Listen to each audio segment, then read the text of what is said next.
an opportunity to sit down with Andre, the co-founder of the Minimal Company. We go over about what the phone is, how he came up with the idea of the phone itself, the obstacles he had making the phone, and also the future of the company itself and products that may be coming down the line. Hope you enjoy. I'm here with Andre, the co-founder of the Minimal Phone. How are you today? Great. How are you? Good. I appreciate you sitting down and spending time and answering some questions that I myself have, and I know a lot of the community have as well. Now, let's start out for everybody who doesn't know what the minimal phone is and what the company is. Can you describe what the minimal phone is and how it's different than other phones out on the market right now? Sure. First and foremost, thanks for having me. I really appreciate it. Um, so, the minimal phone for us is a happy medium in devices. So, you're not getting a super smartphone. You're not getting the next iPhone with all the features, the bells and whistles. And at the same time, you're not getting a super dumb phone either. So, it's a happy medium where you get exactly what you need to just live in society nowadays and go throughout your day not having to worry about like just the noise and the nonsense. So you're not going to be using social media on the minimal phone. That's our biggest thing is just not using social media and staying off of social media, but still being productive, being able to send out emails, uh, being able to pay for something at a grocery store with your phone is fine. That's not a bad thing. So there's we like to call ourselves essentially a happy medium. So that's where we're at. How'd you come up with the idea of the minimal phone? I had a lot of trouble sleeping at night. I would be up until like 4 or 5 o'clock in the morning, and I just could not sleep. It was something that I noticed. I was like, dude, like I'm just constantly on my phone, and I can't get off of it. And then my lack of sleep would like I don't know if I couldn't sleep because of my phone or if my phone was just helping me lay there and not sleep. I don't know where I was at, but I just couldn't sleep at nights, and I was like, all right, I need to figure something out and make a change. And that's when I bought a light phone too. Mm, And good that's phone. kind of where the inspiration came from for the minimal phone. Like I loved that thing. I used it for a week and I truly loved it. It really did change my life for that week that I used it. Um, there was just the one problem for me was that I at the time had a digital consulting firm, so I would do marketing for businesses, and I would have to send out emails and receive emails a lot. And the fact that I wasn't able to check my email on the light phone was a big problem. And then also we had like the whole COVID situation where restaurants went into having menus that were paper menus and then have not paper menus, excuse me, like Yeah, QR code QR. menus, Yeah. and you had to scan them at restaurants, and you couldn't do that with the light phone too. But I love for the week that I used it, I loved it, and I was like, dude, this could be amazing. Like if I can build something that kind of fits my needs, because I'm sure there's people out there that are a happy medium type of person, then that's kind of where the idea stemmed from. But yeah, the inspiration of it was first the light phone too, and then after that, just not like again not being able to sleep and trying to figure out a way out of that trap. And yeah, we came up with the minimal phone, and I just knew I wanted it to be e-paper and then with a QWERTY keyboard. So that's kind of where we started. I just love Blackberries too. So You won't be doom scrolling on this phone at all. I mean, I've tried just I because have I wanted two. to see what the experience was, Yeah, yeah. and after like 5 minutes, I go, I can't. This isn't. Yeah, This is it's good. There's no colors. I mean, just you've got with the black and gray or black and white, yep, and it's just if you go on a smartphone and stuff, it's easy because there's so vibrant colors, it's smooth screen, and everything. It's easy to flip through things, and yeah, this is an intentionally laggy phone yep, for that reason. yep, It's more for productivity than it is pleasure, which is perfect. yep, definitely. I mean, like with the e-paper, the biggest thing was like uh my partner Arman is always like trying to make the screen faster and better, and I'm like, we're okay, like this is good, like this is good, and he's like, no, we got to make because he's a perfectionist, so he's very like he's all about design and making sure that it's all perfect and great. and I'm more of the let's just do this and see what happens. I'm more of like the we just got to try it. Like let's just try this and see what happens. And we've he keeps me level headed and vice versa. So we make a great team at that of just keeping each other focused and making sure that I'm more of like a let's just do it and figure it out. And he's more of the planner and designer and on all that stuff. So it works out perfectly because sometimes we need to go this way and sometimes we need to go that way. Is there any features that you intentionally left out? Honestly, there isn't any features that we left out intentionally other than the fact that the way that we designed our launcher is that's intentional and we left out a lot of things there. But as far as the hardware goes, we haven't really left out much. I mean, we have NFC. You could use it for payments. You could use it to transfer things. I guess intentionally, like our cameras aren't perfect, but they're mostly for like scanning documents and taking pictures of something like a family picture, like if you really have to. But I guess that's one of the intentional things that we did was I just see so many people at events and like concerts or basketball games and stuff like that. And everyone's on their phone and trying to film it instead of Watching it like through their camera, then yeah, instead as of opposed just to watching watching it. themselves. Yeah, Yeah. so that's I guess that's something that we did that was intentional, and we didn't even want to have a front-facing camera to be honest. But a lot of people, again, we listen to our community, believe it Right. or Yeah. not, Yeah. and in our Discord channel or server, we've had multiple polls, so we've had a lot of polls. I don't know. Are you in the Discord community? Not the Discord, no. Okay, so in the Discord community, we have a lot of different polls that we do, and people throughout building this device, we've had so many of them, and they would answer like, "Do we want a front-facing camera or not?" And if the majority of people said they want a front-facing camera, then we put a front-facing camera for them. So we did that with a lot of different things. That's just one of them. So the front-facing camera, we didn't initially want to have one, but the community spoke and they really wanted it, so we made it happen. That's why it's in the bottom left-hand corner. It's not really there for you to use it much, Right. but it works. Like Armin and I have FaceTimed each other multiple times, Mhm. and it works. Like it gets the job done. But you're not going to be doing it for long. You just No. do it like just so if you're out of town, just so your wife can see you for like 5 minutes. You'll FaceTime her and she'll see you, or your mom or whatever.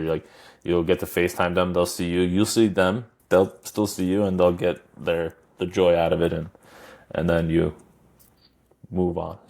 So you're not doing it for long. But yeah, the cameras were something that we did intentionally, just so people would leave their phones in their pockets and focus on what's Yeah. actually happening That in makes front of them. sense. Yeah. Now, being a startup company, I know there's a lot of different obstacles you had to overcome. What are some of the, especially with a phone, I can imagine there's a ton of different moving parts and obstacles. What are some obstacles that you've come across while trying to get this phone, whether it be the crowdfunding or whether it be putting the phone, finding manufacturers? What are the things that you've had to come that made delays or just kind of things that you weren't happy with the final product that you had to change to make a better phone?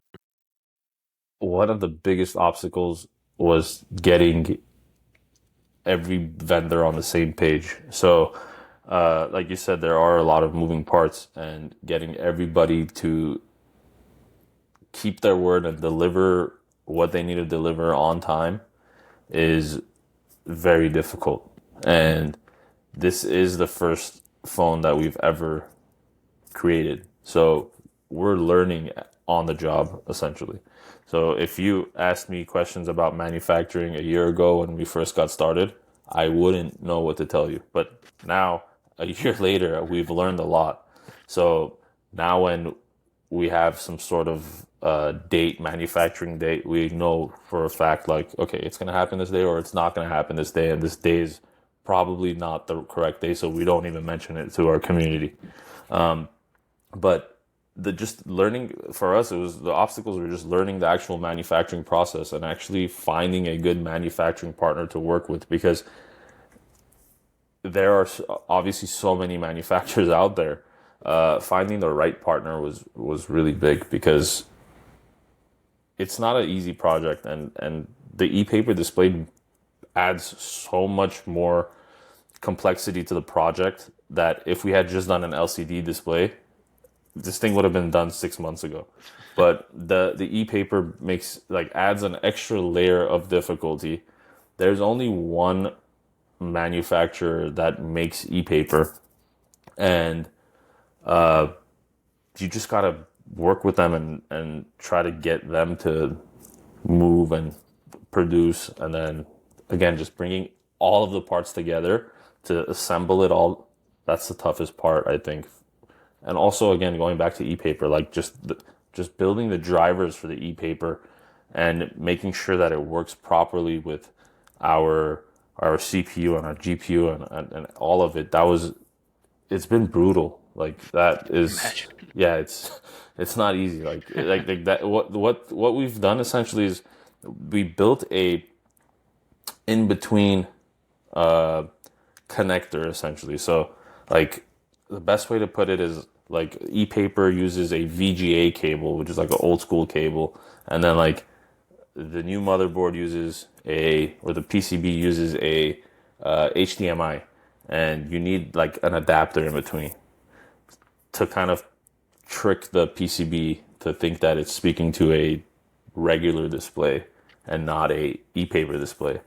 So that's kind of what we've done. And then after that, it was okay. Now that we got the screen kind of working, we got to optimize it and make it more clear and faster and all that stuff. So it's been it's been really tough. What kind of updates you have coming up in the future, and do you plan on continue doing updates as the years go on?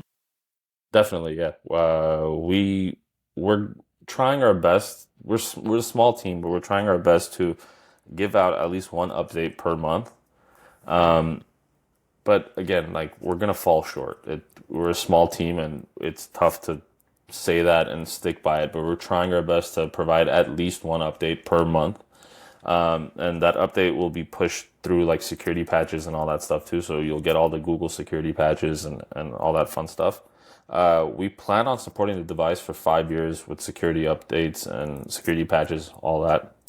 But as far as like OS upgrades go, we're probably going to support it for a minimum of 3 years. But again, like the features and stuff, like right now we're in such a let's iron out the bugs and make sure that this thing works flawlessly. We're here to stay essentially. We're not it's not a one-off project. We're not leaving. We're not like we love this. We love what we're doing. We love this space. We love the community that we've built, and we do not want this to be like a one-off project. And that's another reason why we had delays is we didn't want to ship a half-baked product to people, and we ended up doing that anyway. Like we sent a product to people that didn't work in the first month, and then we had to push an update to make sure that we fixed it, you know? So it becomes a situation where you want to keep the people happy, but at the same time you want to be able to survive and not kill your company. We were lucky that the first batch that we sent out was very limited run. And if it wasn't, we probably would have gone under with what we had shipped. But luckily it was a very limited run. We were able to turn around quickly and fix those issues and push an update. And now, again, it's a work in progress, but it's night and day. Oh, much better phone. Yeah, Yeah.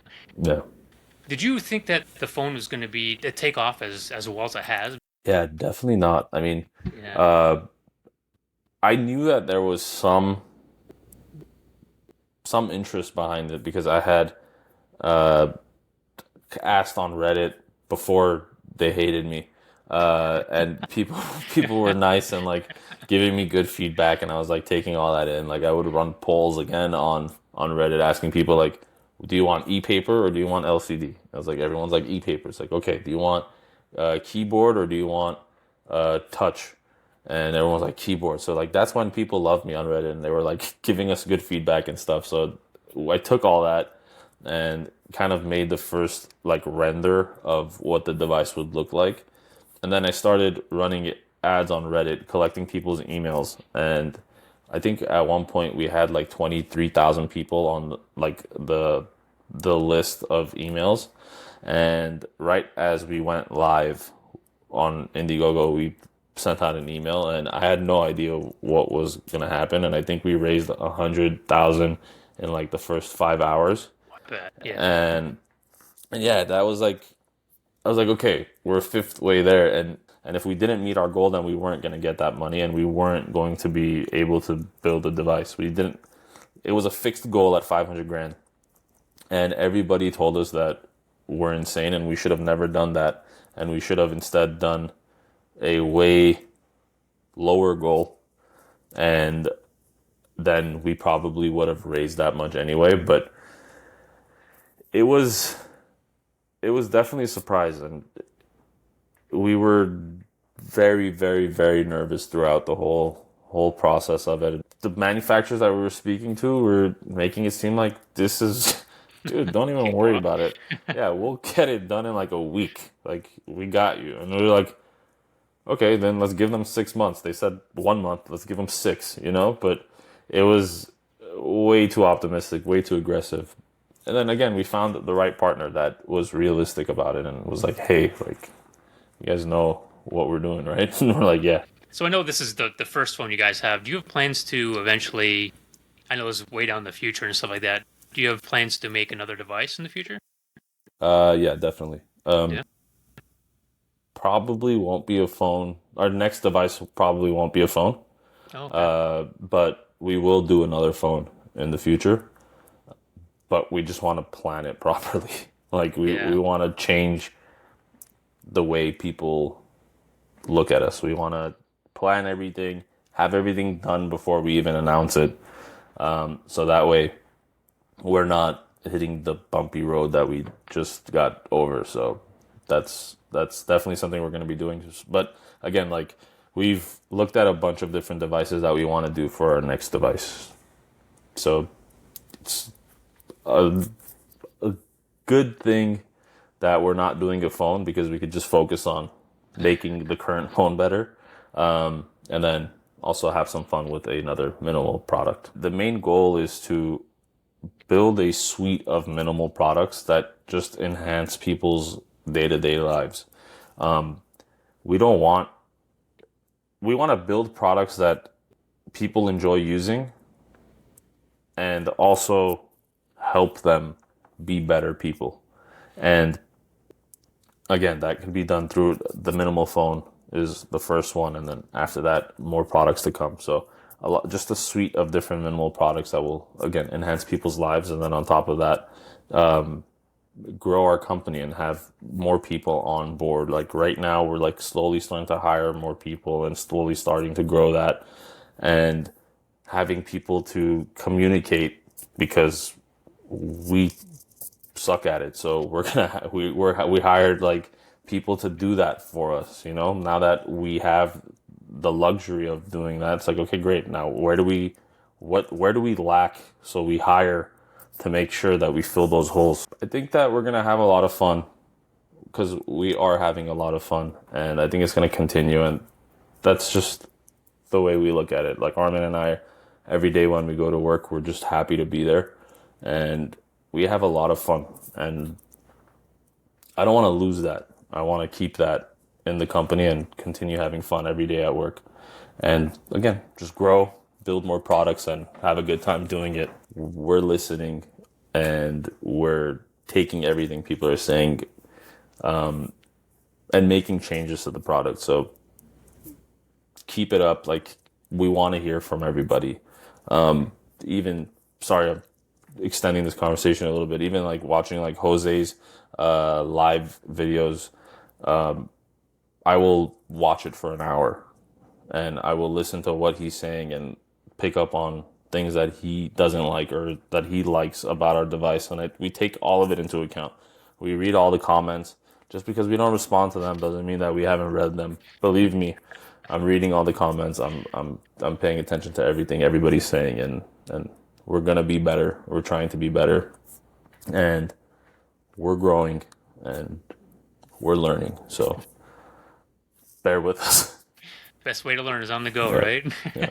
I mean, look, best thing is we're delivering devices. We didn't run away with people's money like people said we were. We got our FCC certification, even though people said we wouldn't. We got our GMS certification when people said we wouldn't. Like we've done everything that people have said that we wouldn't, and we finally have gotten to the point where we're shipping devices. People are getting their devices. People are talking about getting their devices. They're posting online. They're posting on the Discord server. They're posting on Reddit. Some people are even selling their minimal phones because they didn't like the size. So, like, this device is real. We're real people. Like, take it easy on us. We're learning on the job, and we're being better. So, I guess that's my rant for the ending. But yeah, again, man, thank you so much for doing this, and I really appreciate your time. And I can't believe you're a full time minimal phone user. Like it's crazy to me. I love it. Since day one. Yeah, I love it. All right, man. I appreciate it. Yeah, thank you. Thank you.